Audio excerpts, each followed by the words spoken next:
Sejarah perkebunan karet nan angker ini sebagian besar akhirnya terungkap. Ada darah dan air mata di belakangnya. Selimut horornya berbalut sedih di antara kengerian.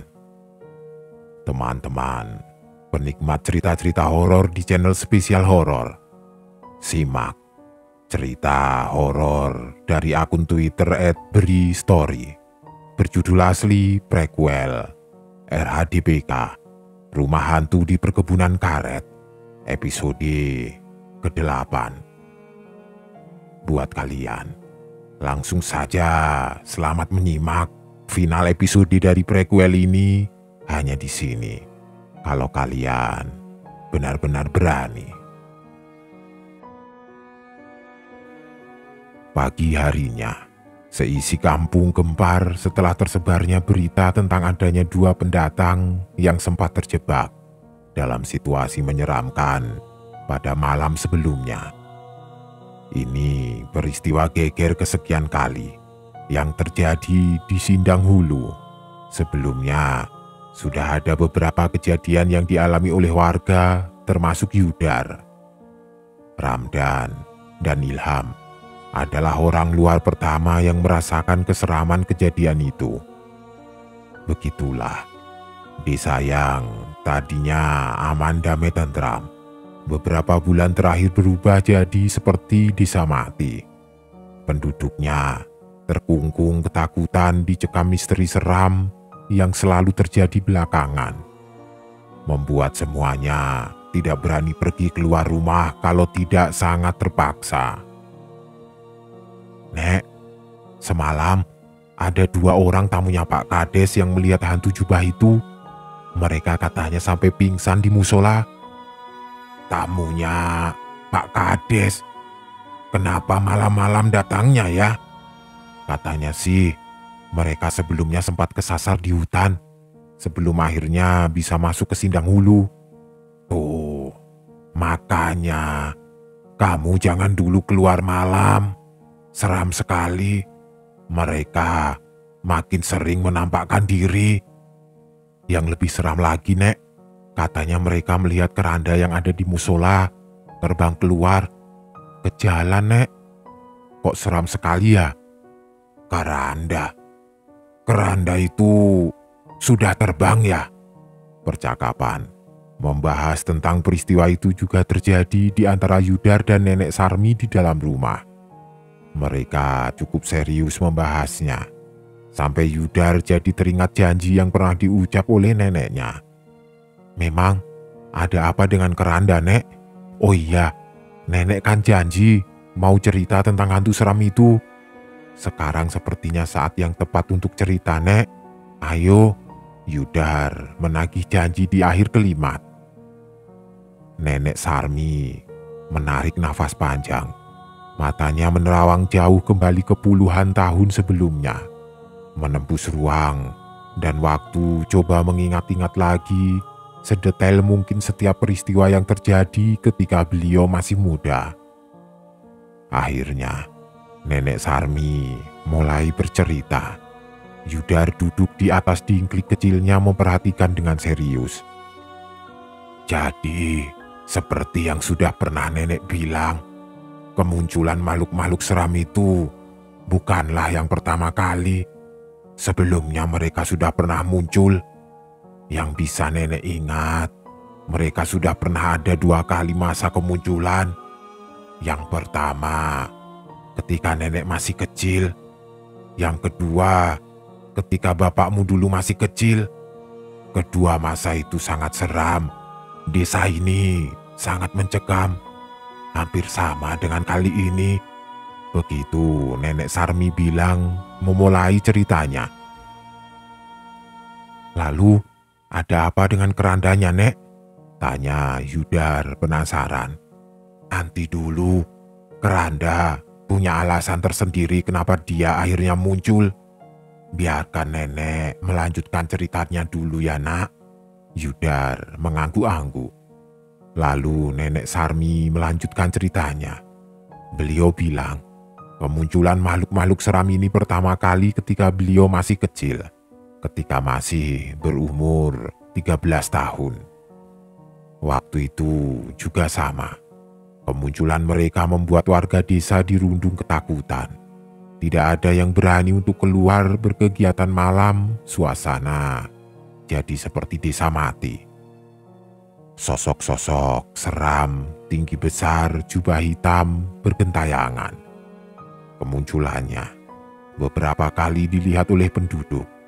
Gambaran bentuknya juga nyaris sama dengan yang dilihat oleh Yudar. Bergerak, melayang, tanpa menginjak tanah. Jubah panjangnya melambai bergerak seperti tertiup angin. Nenek Sarmi muda juga dulu bertanya-tanya siapakah makhluk seram ini.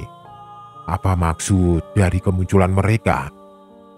Sampai ketika orang tua nenek Sarmi menjelaskan semuanya.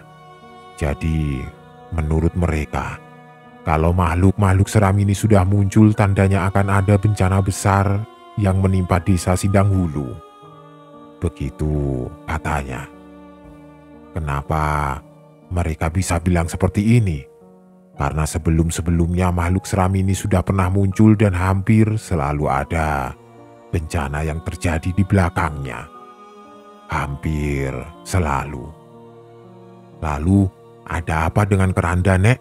Yudar masih penasaran dengan keranda. Jadi kalau keranda itu sudah muncul, tandanya bencana sudah semakin dekat, jawab Nenek Sarmi. Kemudian ada jeda hening di antara keduanya. Tapi tenang saja, kita akan baik-baik saja. Tuhan akan melindungi, ucap Nenek Sarmi sambil tersenyum menenangkan hati cucunya. Memang waktu itu bencana yang datang apa, Nek? Tanya Yudar lagi. Kemudian Nenek Sarmi menjelaskan, ketika dia masih kecil bencana yang datang adalah menyebarnya wabah suatu penyakit yang pada saat itu nyaris mustahil untuk mendapatkan obatnya. Karena penyakit inilah banyak penduduk yang meninggal dunia tidak tertolong. Sementara peristiwa selanjutnya, kira-kira 20 tahun kemudian, desa Sindanghulu mengalami bencana kekeringan, kemarau panjang, sungai yang biasanya mengalir, banyak air bersih, jadi kering kerontang. Sawah dan ladang penduduk kekeringan. Bencana berlangsung selama berbulan-bulan. Akibatnya, banyak warga meninggalkan desa untuk pindah sementara ke tempat lain agar bisa terus menyambung hidupnya. Terjadi sekali lagi. Ketika itu Sindanghulu seperti desa mati, nyaris kosong, tidak berpenghuni.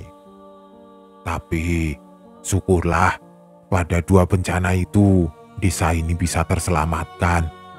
Nenek yakin kalau memang kali ini akan ada bencana lagi, kita pasti akan selamat. Tenang saja, Nak. Begitu Nenek Sarmi bilang sambil tersenyum. Oh, jadi begitu ceritanya. Seram juga ya, Nek.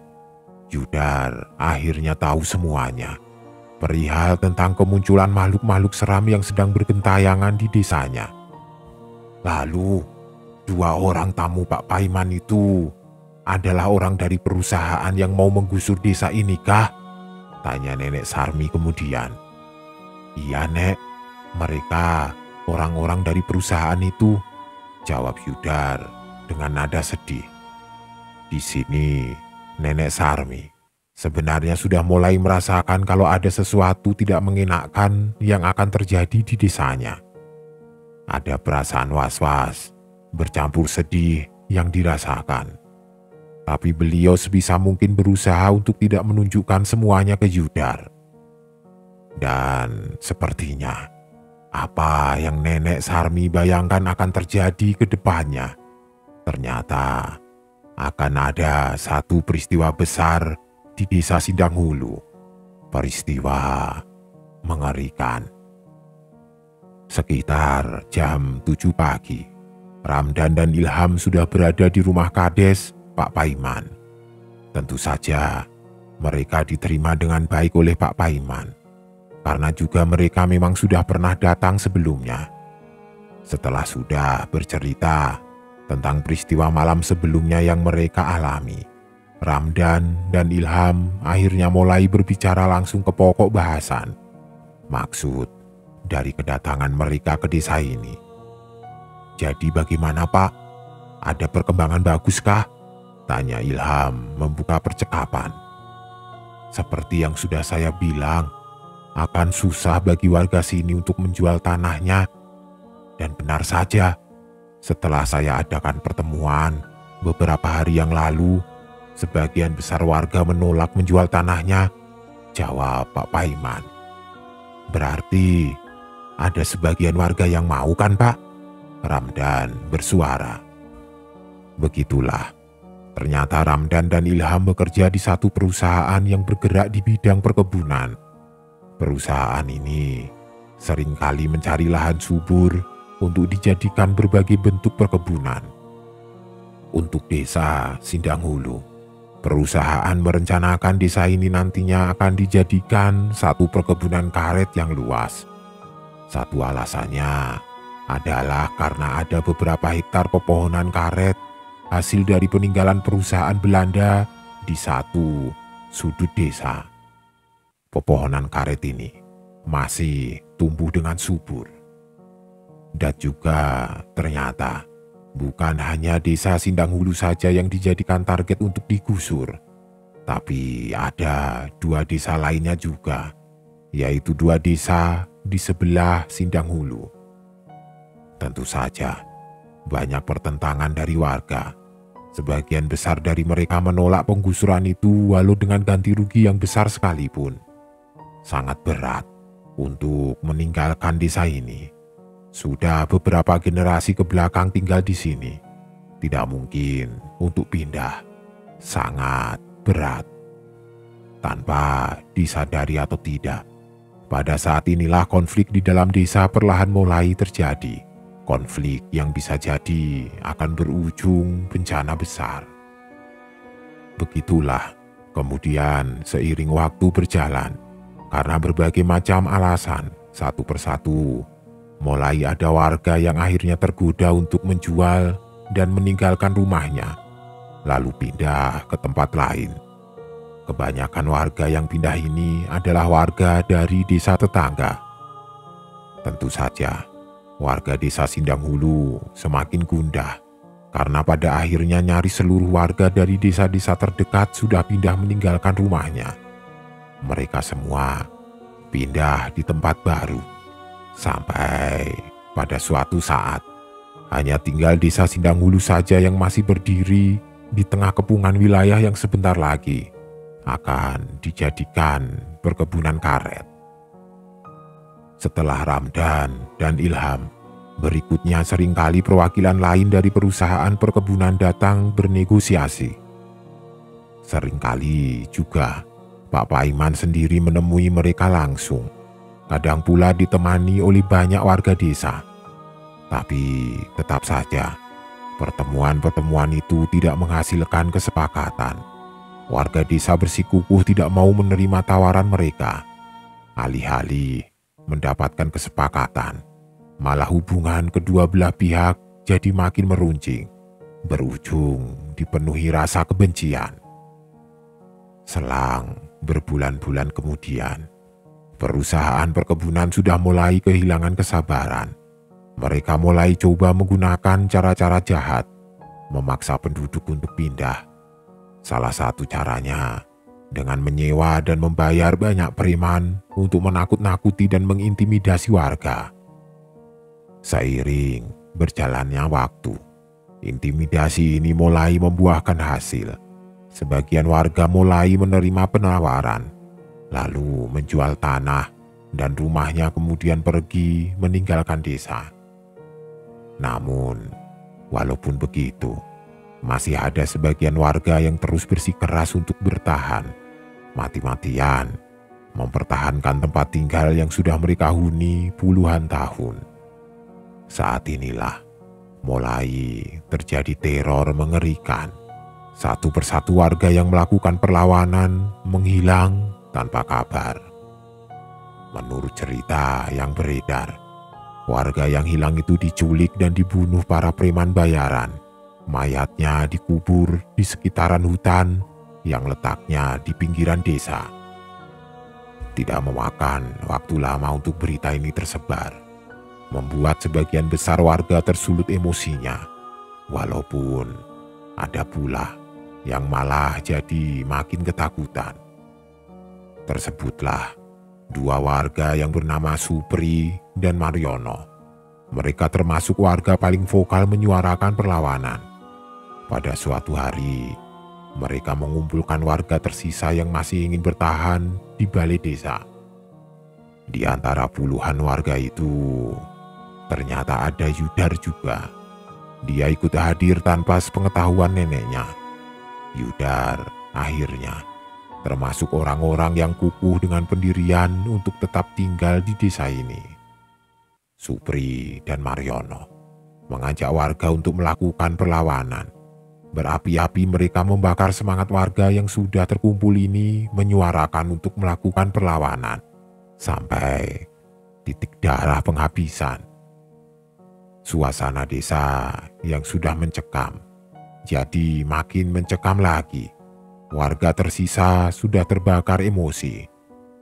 Sementara itu, di titik ini Pak Paiman sudah tidak bisa melakukan apa-apa lagi, serba salah. Dengan berbagai pertimbangan, salah satunya adalah demi keselamatan keluarga besarnya, dan juga karena sudah melihat situasi yang makin mencekam. Dengan berat hati, Pak Paiman memutuskan untuk meninggalkan desa Sindanghulu, kemudian pindah ke tempat baru yang jaraknya cukup jauh dari Sindanghulu. Hingga pada akhirnya bencana besar itu benar-benar terjadi. Perkelahian massal tidak bisa dielakkan lagi di satu sudut desa. Warga yang dipimpin oleh Supri dan Mariono melakukan perlawanan kepada para preman-preman bayaran. Lagi-lagi, di antara warga yang melakukan perlawanan, ada Yudar di sana. Perkelahian berdarah itu berlangsung sengit. Masing-masing kubu menggunakan berbagai macam senjata tajam. Singkatnya, banyak korban berjatuhan dari kedua kubu. Ada yang luka-luka dan tidak sedikit juga yang meninggal dunia. Sungguh menyedihkan. Supri dan Mariono sebagai pemimpin perlawanan juga ikut tewas mengenaskan. Yang membuatnya semakin menyedihkan, beredar kabar kalau sebelum meninggal mereka dipaksa untuk menggali liang kuburnya sendiri. Selain Supri dan Mariono, banyak korban perkelahian yang dikubur di sekitar desa tanpa tahu letak pastinya. Tapi ada juga yang dimakamkan dengan layak di permakaman umum. Perkelahian massal itu merupakan tragedi. Bisa dibilang bencana yang benar terjadi. Tangis sedih warga yang tersisa pecah terdengar di dalam kelam. Seisi desa berduka. Semuanya, termasuk penghuni salah satu rumah di satu sudut sunyinya. Iya, Nenek Sarmi tertunduk lesu di dalam rumah, tangisannya tidak bersuara. Duka terdalam merambah, menusuk jiwa tatkala mendengar kabar kalau Yudar termasuk satu di antara korban yang meninggal dunia. Nenek Sarmi kehilangan cucu kesayangannya. Dia kehilangan satu-satunya orang tersisa yang menemani hidupnya. Tidak ada kata atau kalimat yang dapat menggambarkan kesedihannya. Guratan wajah lelahnya bercampur pedih remuk redam, hanya menyisakan hembusan nafas sesak di dada. Almarhum Yudar dimakamkan di pemakaman umum yang ada di dalam desa Sindanghulu, bersama dengan para korban meninggal lainnya. Beberapa minggu setelahnya, desa Sindanghulu sudah benar-benar tergusur. Hampir seluruh warganya pergi meninggalkan rumahnya untuk menuju ke tempat baru. Hampir, iya, hampir, karena ternyata Tidak semua warga pergi meninggalkan desa. Perusahaan perkebunan pada akhirnya melunak. Mereka mengizinkan beberapa warga yang tidak mau pindah untuk tetap menempati rumahnya. Nenek Sarmi salah satunya. Sepeninggal Yudar, Nenek Sarmi benar-benar sebatang kara. Tidak ada keluarga atau kerabat, tidak ada tujuan mau kemana kalau memang harus pergi meninggalkan Sindanghulu.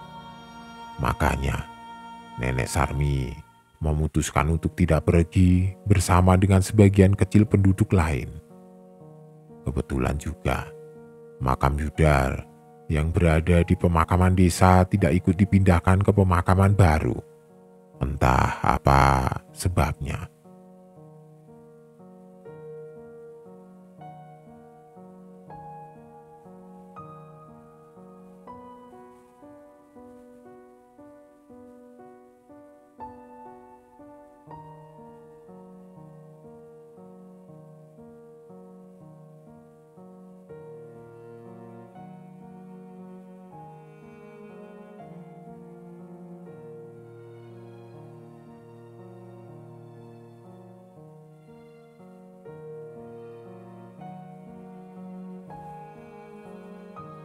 Karena setelah tragedi perkelahian massal, sebetulnya ada rencana dari perusahaan perkebunan warga untuk memindahkan areal pemakaman ke lahan pemakaman baru yang letaknya di tengah-tengah hutan di luar desa.